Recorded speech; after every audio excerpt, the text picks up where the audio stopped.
Nauwi sa stampede ang dagsa ng mga taong nais makapasok sa isang hotel sa Barangay Tumaga sa Zamboanga City.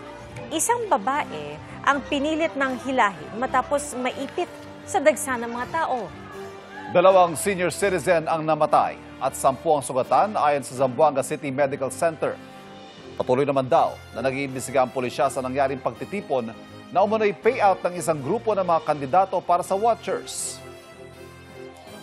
Sa isa pang hotel sa Barangay Pasonangka naman, nawala ng malay dahil sa pagod at gutom ang nasa 11 residente.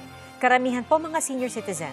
Ang sa mga residente, naghihintay raw sila ng paunang bayad bilang watcher mula sa mga kandidato na hindi nila pinangalanan. Ayon sa COMELEC, nauna na silang ipinag-utos sa pulisya ang pag-disperse sa mga tao sa mga payout sites sa Zamboanga City.